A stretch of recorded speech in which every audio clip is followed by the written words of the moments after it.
About 3 years ago, I was under a lot of stress from dealing with people. I just wanted to be completely alone, somewhere I wouldn't have to see or talk to anyone.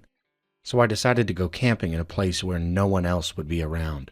After searching for a while, I finally found what seemed like the perfect spot.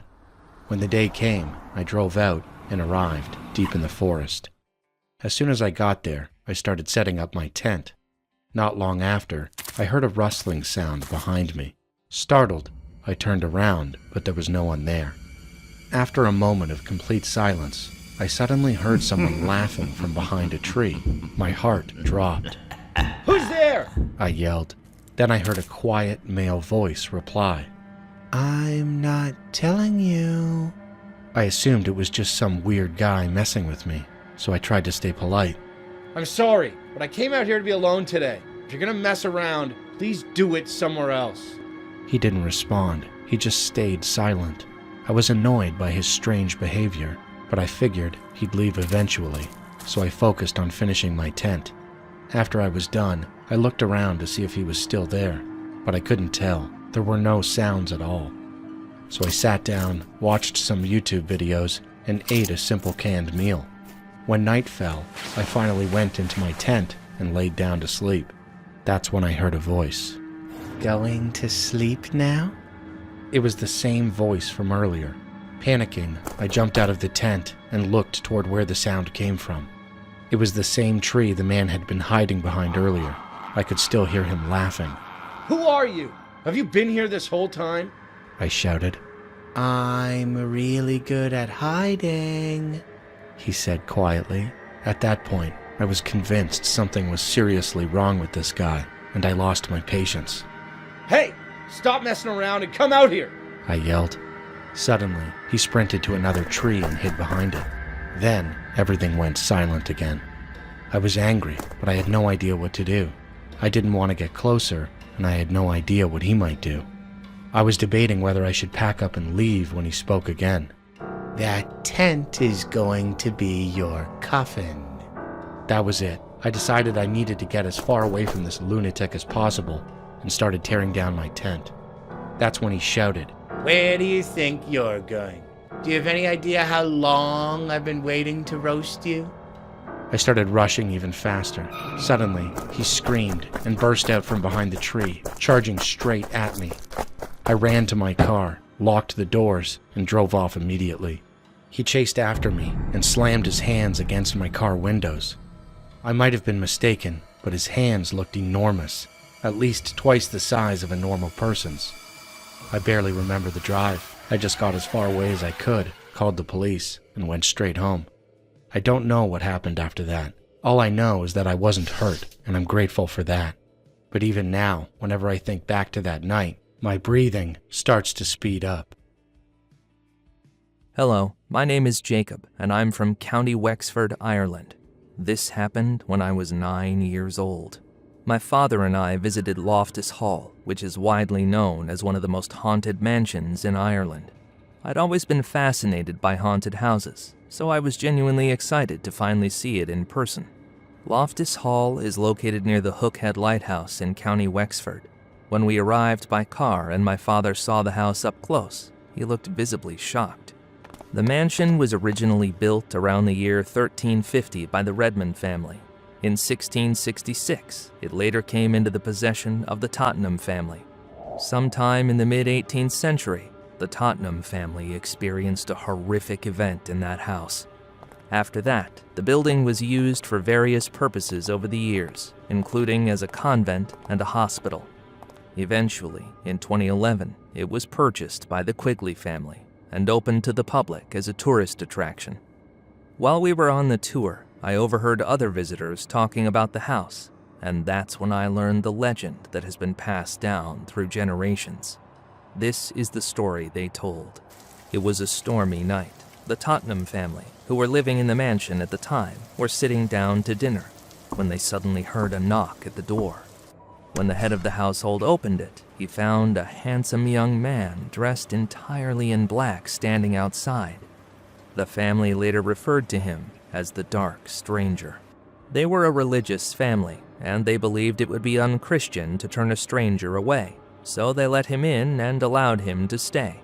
One of the daughters of the family, Anne Tottenham, who was believed to have been around 16 years old, became infatuated with him. One evening after dinner, the family and the dark stranger were playing cards together. At some point, one of the cards fell onto the floor.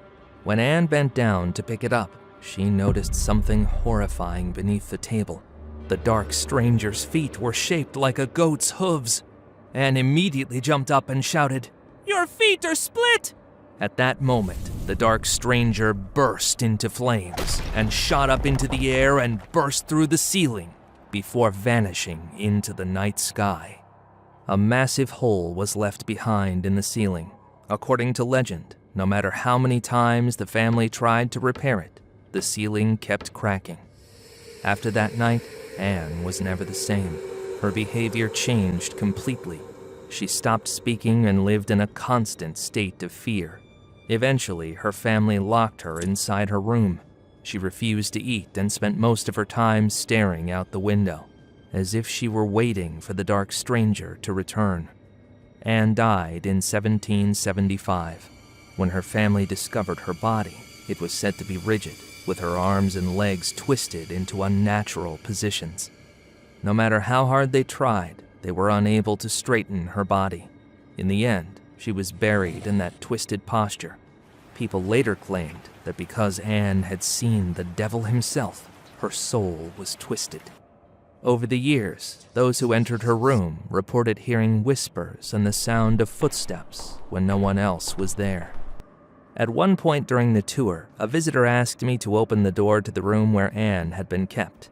The moment I opened it, I briefly saw the figure of a woman dressed in black standing right in front of me. I believe it was Anne's ghost. I also felt an intense, unnatural cold, but as more people entered the room, the cold suddenly disappeared. Years have passed since then. When I think back on that house, part of me still wants to visit it again someday, but I've since learned that the property has changed ownership, and it is no longer open to the public.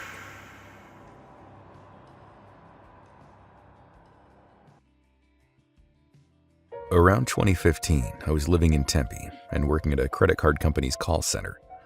I worked the night shift, and I practically lived on coffee. I drank so much of it that my clothes always smelled like coffee. The job itself wasn't that hard. What really made it difficult was one of my coworkers, Amber.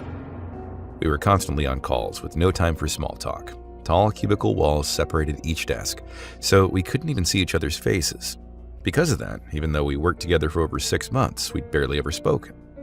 Then one day, I ran into her in the break room. She suddenly said to me, "I've explained this 3 times already. How do you still not understand?" I honestly thought I misheard her. "Excuse me?" She looked at me and added, "That's what I wanted to say to the customer I was just on the phone with. He was unbelievably frustrating." For a moment, I just stood there, confused. Then I started to feel irritated. I asked her why she was saying that to me. She didn't respond. She simply walked back to her desk, sat down, and started taking calls again as if nothing had happened. I decided I'd confront her after work. When my shift ended and I walked to the parking lot, I saw her standing there, waiting for me.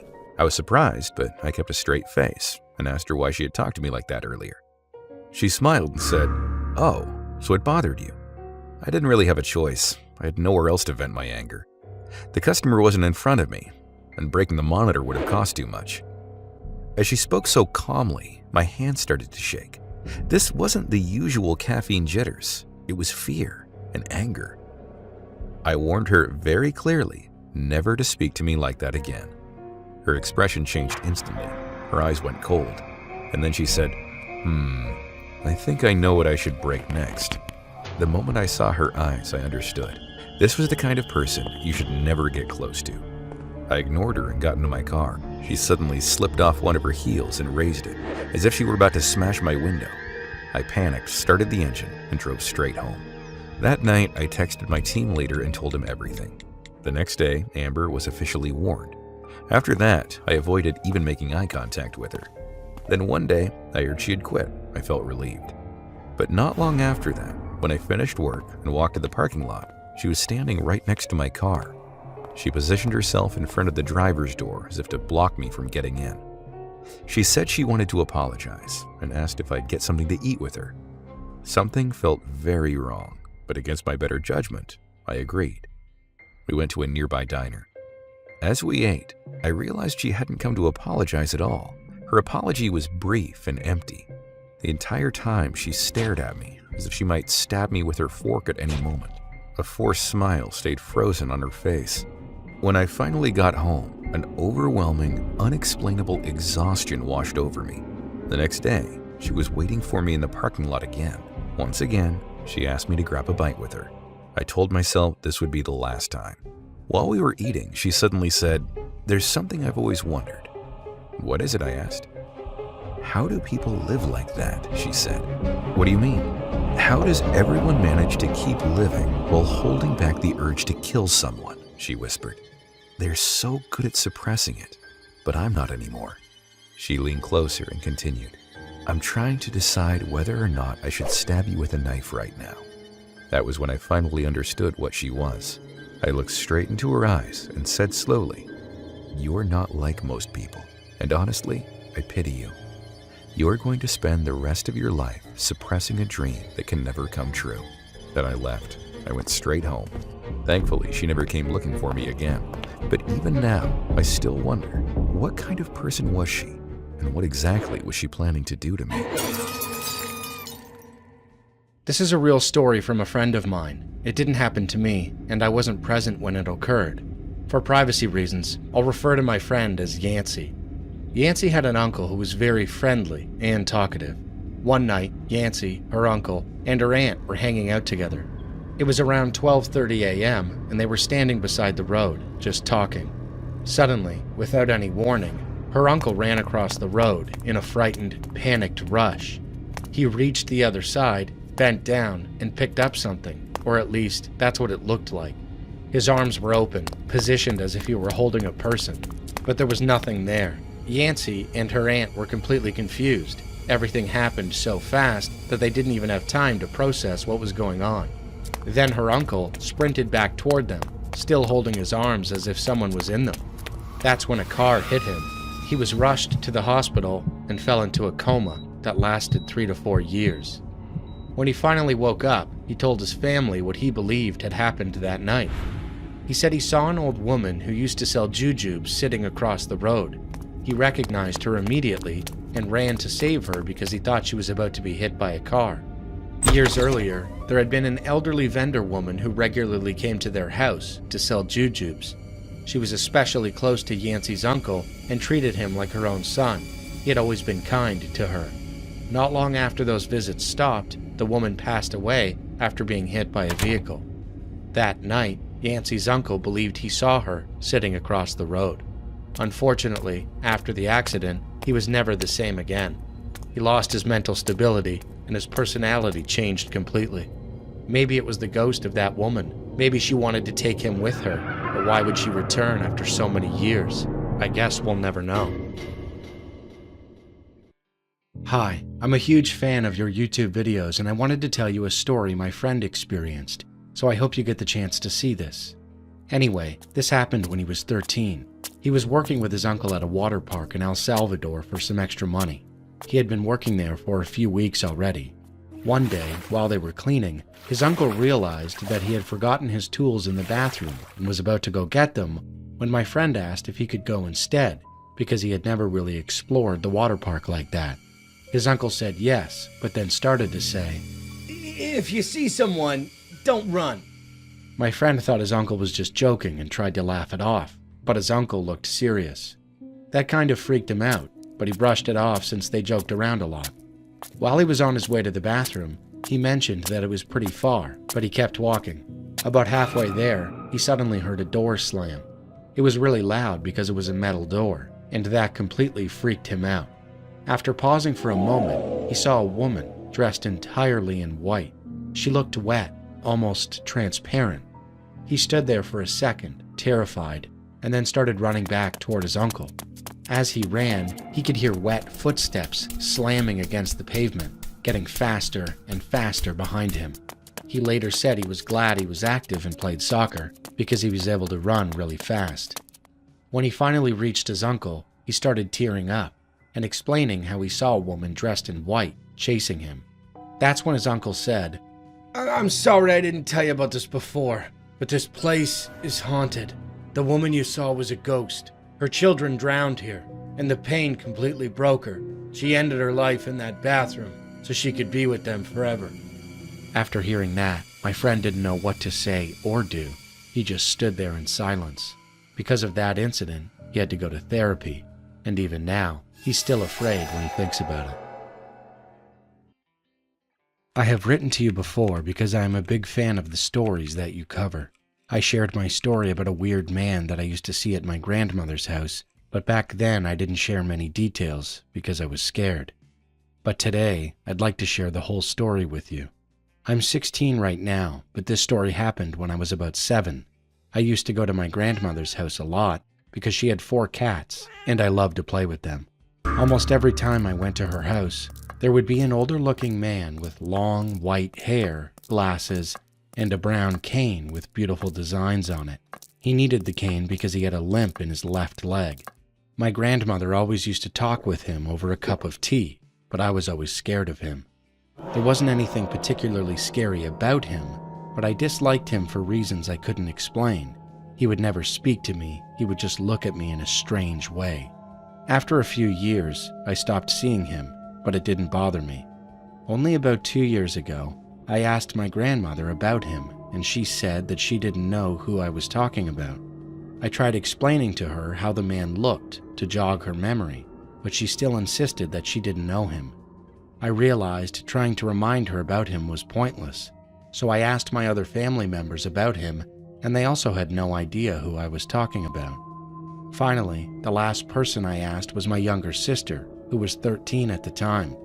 I asked her if she remembered him, and to my surprise, she actually did. But she remembered him a little differently.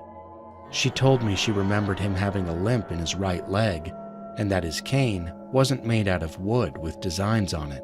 She said it was metallic, and she told me about one detail that I had tried to forget as a child. The man's eyes were always wide open, and they had a reddish color to them. I still sometimes get nightmares about him, even though I don't even know who he was. This story happened about a year ago, but I still remember all the details. Details I wish I could forget. In the summer, my sisters and I had a habit of going out for late-night walks. Walking at night in our neighborhood felt calming, and we also walked because we couldn't stand the unbearable heat in our apartment since we didn't have an air conditioner. One day, my 2 older sisters decided to walk without me, thinking I wouldn't go. So I decided to go out and search for them so we could all walk together. The neighborhood that night was very calm, almost too calm. There was a cold mist, and the wind whistled softly. When I realized I was a bit too far from my neighborhood, I decided to go home, thinking my sisters had gone back earlier that night. On my way home, however, I noticed a silhouette of a guy running toward me from not too far away. At first, he seemed like he was jogging, but my instincts told me to run as fast as I could. As I started running, the guy was already behind me, moving at a terrifying speed. I started to panic. Fortunately, I was close to my home. I didn't want to go there because that would have been a dangerous move, but I had no choice. The moment I reached the apartment, I felt a sense of relief. The guy, however, was right behind me, exhausted and breathing heavily. I rang my family's apartment bell and pretended to be on the phone. Eventually, I got inside and didn't say a word to my mom or my sisters because I was too scared. Ever since then, the thought of meeting that guy again has never left my mind. I became paranoid, and obviously, I stopped going out at night with my sisters. I was even worried for them, afraid they might encounter the same experience I lived through, but with a worse outcome. This story happened to my uncle when he was 25, and it's still happening to him to this day.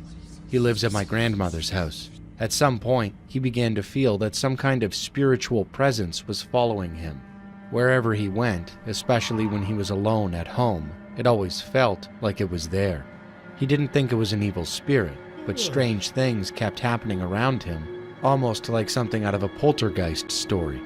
When he took a shower, he would suddenly hear the toilet flush by itself. Sometimes there were knocking sounds on the mirror, or shampoo would come out on its own. When he was eating, his spoon would slip out of his hand for no reason. Cups filled with water would suddenly fall over. Sometimes, even the taste of his food would completely change. He would make spicy food, but it tasted sweet instead. When he tried to study, loud noises would suddenly blast from his speakers, scaring and distracting him. Even while watching TV, strange things would happen, as if something was deliberately trying to bother him. This happened almost every day, but despite all of that, he never thought he would actually see it. Then, one night, something unexpected happened. Around 2 a.m., my uncle fell asleep. Not long after, he heard strange noises coming from outside his room. Curious, he slowly looked through the slightly open door. That's when he saw it. Standing in the hallway was a figure wearing white clothes with long black hair flowing as if it were being blown by the wind. It looked like a woman. The sight was terrifying. He realized that the figure was staring directly at him. Instead of running away, my uncle stared back without blinking. They looked at each other for several minutes. Then, suddenly, the figure vanished into thin air. To this day, my uncle says he can't forget that moment. He still wonders who or what that spirit was and why it chose to follow him. Hey, for privacy reasons, let's call me Aurora, and this is my story. I was 15 at the time this incident happened. To give you a brief background about myself, I lived with my parents and grandparents and was a high school student at the time. It was a Friday night, and as an enthusiastic adolescent, I begged my mom to let me stay up late since I didn't have school the next day. She agreed and said I could stay up until 2 a.m., no later than that. I was very happy because I had a solo movie night planned. I went to the kitchen, prepared popcorn, reheated some pizza, returned to the living room couch, and put on the latest horror movie at the time. I have always been a horror fan and was never scared of things like that. The movie ended around 1 a.m., and since I still had time before bed, I started watching some YouTube videos. After a while, I heard some rustling sounds coming from the kitchen. Thinking it must be my mom, probably getting water, I didn't think much of it. Before I continue, let me give you a bit of detail about my house. My living room area was right after the main door, and the kitchen was right behind the sofa. It was a closed kitchen with a door-like entrance. Suddenly, I heard a faint voice calling my name. Thinking it was my mom calling for me, I turned around and noticed that the kitchen lights were off, which was odd considering my mom is very scared of darkness and things like that. Before I could think any further, I saw my mom's hand protruding from the entrance of the kitchen, gesturing for me to come to her. It was more like a faint shadow, but I could tell it was my mother because of the rings on her fingers. She loves wearing rings. Without thinking much, I set my laptop aside and stood up to go to her. As I reached the kitchen, I turned on the light, and to my utter shock, I saw the kitchen was empty. There was no one there. Then who gestured for me to come over, and who was calling my name? While I was still in shock, I suddenly heard a loud noise. It was my mom yelling my name from her room. I turned and saw her standing in the bedroom doorway, telling me that it was already 2 a.m. and that I needed to go to bed. Not wanting to scare her, I didn't say anything and went to bed. The next morning, I told her everything, and she was shocked as well. Trying not to scare me further, she brushed the topic off, but I could clearly see the unease on her face. 6 months later, we moved to a new apartment complex. I'm 22 now, and to this day, what happened that night remains a mystery. My name is Autumn, and I've had a few paranormal experiences in my life. This one happened several years ago when I was living in Longview. At the time, I often went to my boyfriend's grandparents' house with him. It was close to where I lived, and I really liked them. One day, he and I went there with 2 other friends. After we arrived, we all gathered around and downloaded a Ouija board app on my phone. We were really into paranormal stuff, and honestly, we weren't scared at all. We tried it a few times and came into contact with several spirits. 2 of them were far more specific than the others. The first spirit we encountered said her name was Peggy. We asked her simple questions, things like, "How did you die?" and "Are you trapped here?" She claimed she had drowned in a swamp. Coincidentally, there was a filthy, trash-filled swamp directly behind my boyfriend's grandparents' house. One of our friends got scared and begged us to stop, saying she didn't want to hear anymore. We said goodbye to the spirit and tried the app a few more times, but this time, a spirit appeared that refused to give us its name. The friend who had been scared of Peggy started saying she had a really bad feeling about it. We all laughed it off, and just to mess with her, we asked the spirit, "Do you like us?" The planchette moved to no, and at that exact moment, my phone screen began to flicker very faintly. We were all terrified and immediately closed the app. Later that night, everyone went home. I begged my grandmother, who I was living with at the time, to let me stay the night at my boyfriend's grandparents' house. Our families were close, so it wasn't unusual, and she agreed. My boyfriend and I decided to make the night a little more special, so we grabbed some drinks, we watched YouTube, took small sips, and talked. At one point, he got up to use the bathroom. When this happened, I was sitting on the top bunk, curled with my back against the wall. I could hear him coughing in the bathroom right next to his mirror, so I assumed he'd be back at any moment and relaxed a bit. I swear my eyes were closed, yet I could still see the mirror across the room, the dresser, the TV, and the game console. Then someone started talking to me. A cold but gentle hand brushed a strand of hair away from my face, and a voice softly asked, "Are you okay, baby?" Without thinking, I answered, "Yeah, why?"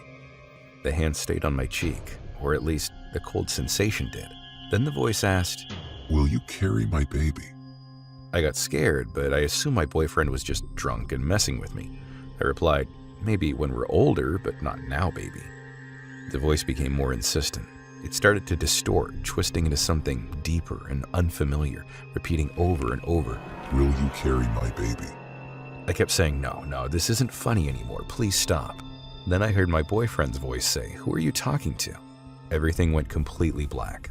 I snapped my eyes open and saw my boyfriend looking at me, his face full of concern. "I was talking to you," I said, assuming he was joking. "I just walked back from the bathroom," he said, even more worried. "I heard you talking to someone." Without hesitation, I jumped off the bunk bed and screamed at him to stop messing with me, that he was scaring me. He grabbed my hand and we ran out of the room into the living room. I couldn't understand what had just happened. I collapsed onto the couch and explained everything, crying because I genuinely felt like my life was in danger. He started tearing up too. As I told him what I had experienced, I realized something. He wasn't lying.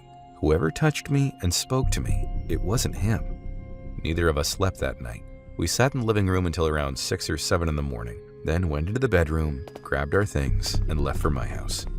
As soon as I got home, I went straight to my room, curled up, and tried to sleep. Later, when I started looking things up, I came across old myths and legends about demons that drain life from women while they sleep. I hope I never experience anything like that again. It's too difficult to explain to others and even to myself. That night, I felt like I was losing my mind. I wanted to share this story because I used to believe that demons like that only existed in books. I never thought they could be real. I want to share a story my grandmother used to tell me when I was a kid. She told me a lot of stories growing up, but this one always stuck with me. It was strange, sad, and deeply unsettling in a way I never forgot. When my grandmother was about 10 years old, around 10 years before the partition of India and Pakistan, she was living in Goa, India. Her family was deeply Catholic, and the church was a big part of their daily lives. Every Sunday, after Sunday school ended, my grandmother and her friends would play in the church garden while they waited for their parents to come pick them up. My grandmother's name was Alice, and she had 3 close friends, Ella, Jacqueline, and Marilyn. Ella was different from the others. She was an orphan, and there was always something distant about her, like she was half lost in thought. While the other kids laughed and ran around, Ella would sometimes say she could see people that no one else could see. Some of the kids found that uncomfortable, but my grandmother was always kind to her. One Sunday, while they were playing in the garden, Ella suddenly stopped. She said she could hear someone calling her name. None of the other girls heard anything. Curious, Ella slowly walked toward a large palm tree near the edge of the garden. Sitting on the ground beneath it was a woman. According to Ella, the woman was breathtakingly beautiful. She wore a soft, white dress that looked like silk, glowed almost like an angel, and smelled faintly of jasmine. Ella talked with the woman for a while. When Sunday school ended, one of the nuns from the orphanage came to call Ella back. Before leaving, Ella pulled my grandmother aside and told her about the woman. Alice, I met a woman today. She's so beautiful and she smells like jasmine. She looks like a bride. And she lives near that tree. We're going to meet here every Sunday, so I won't be playing with you guys anymore. Then Ella made my grandmother promise not to tell anyone, and because she was a good friend, my grandmother kept that promise. As time passed, Ella changed. She became happier, more outgoing. She got deeply involved in church activities, and there was something about her, almost like she had a glow. Jacqueline and Marilyn, who had always been the most popular and active girls at church, grew jealous of her. They even told my grandmother she should stop being friends with Ella. Instead, my grandmother chose to distance herself from them. When my grandmother eventually told Ella about this, Ella didn't seem surprised at all. She already told me this would happen. Ella said. That's when my grandmother finally asked her what she and the woman had been talking about every Sunday all that time. Even now, her answer still gives me chills. Ella said, Alice, remember how I told you I can see people others can't? She's one of them. She told me I was given a gift by God and that my parents are watching over me from His side. But she also told me something sad, that I won't live very long. That's why I have to enjoy life and why we shouldn't stay too far apart. She told me to forgive Jacqueline and Marilyn. She said resentment only poisons our hearts. And whenever she hugs me, it feels warm, like being held by my mother. For years, my grandmother listened to Ella talk about the woman and the lessons that she learned from her. She didn't fully believe any of it, not until the war began. Ella passed away. Soon after, my grandmother's family fled and eventually moved to Pakistan. Even decades later, my grandmother never forgot Ella. She never knew whether Ella's experiences were real or just the imagination of a lonely child. But one thing was certain, that mysterious woman changed Ella's life. And even now, I sometimes think about this story and wonder, did Ella really see an angel? This happened when my mom was 7 years old. Back then, my mom and my grandmother often went into the forest to pick mushrooms and wild berries. They did it almost every week, and even now, they still go sometimes. One day, after collecting a lot, they were on their way back home. That's when my grandmother accidentally bumped into a man on the trail. They both apologized and went their separate ways. My mom noticed that the man had a strange, unpleasant smell, but she didn't think much of it. A little while later, the same man appeared again, and this time he was following them. He asked, "Are you here to pick mushrooms?" They both said yes. My grandmother replied, Yes, but we're heading home now. Then the man said, "Follow me. I know a place where there are a lot of mushrooms." At that moment, my grandmother felt a chill run down her spine. She told him they needed to go home quickly. My mom was tired too and just wanted to leave. But the man wouldn't stop. He kept insisting that they follow him, again and again. Finally, they started running, and he ran after them. When they were almost out of the forest, the man suddenly stopped. He just stood there, staring at them, with a strange, unreadable expression. They ran all the way home. About 3 days later, my mom and grandmother went back to the forest to pick more mushrooms. This time, they took a different path. As soon as they entered, they saw several police cars. It looked like a crime scene. Later, they found out that it really was one. A police officer approached them and asked if they had seen anything suspicious. My grandmother told him about the man who had followed them. The officer then showed her a photo and asked, "Is this the man? He's our main suspect." My grandmother froze.